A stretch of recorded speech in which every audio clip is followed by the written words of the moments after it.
Hi guys, happy 4th of July. Today I'm making barbecued ribs. We're at the beach and I actually decided that I would take my little grill out and grill for the family. So I'm barbecuing spare ribs. However, I prepared them before we went to the beach. So I cut off and trimmed the excess fat on the spare ribs, and I have pulled the membrane from the back of the spare ribs, and then I washed those ribs really well. Now I do disinfect my sink afterwards because we don't want any cross contamination. So I then begin with my seasoning, and I start with pepper because it's a staple. I'm using my Laura's seasoned salt, just a little bit of it, because I'm also going to finally use my rib rub. I love this by HEB, this Texas rib rub. It has been great on not only pork, but steaks, sometimes even chicken. So it's a nice blend.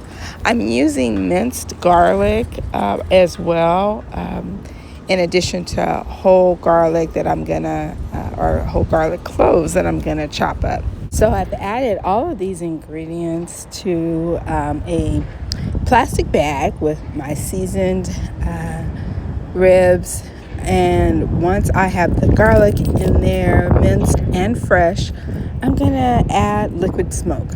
Now, not too much, because liquid smoke tends to be salty, so you don't want to add too much. And I'm doing this the day before we're gonna be barbecuing on the beach. Now we're at the beach, and you may have noticed I cut my ribs in half because I have a small grill that I'm grilling these on. And however you grill your ribs, that's how it should be. I tend to like to brown them a little bit on both sides and then cover them so that they can cook and tenderize on the inside. But the main thing is that once they are ready to go, you want to pull them off and cut into them. They should be juicy. These are spare ribs. They're not baby back ribs, but they're still great. They should be juicy and tender. Now I slice my ribs because I want to make sure that they're completely done. That's really important. And then I'm going to top them with my favorite barbecue sauce. If you make your own, that's great. If you buy store-bought, that's perfect. Either way, you're going to have a tasty rib. And this was no exception. My barbecue spare ribs.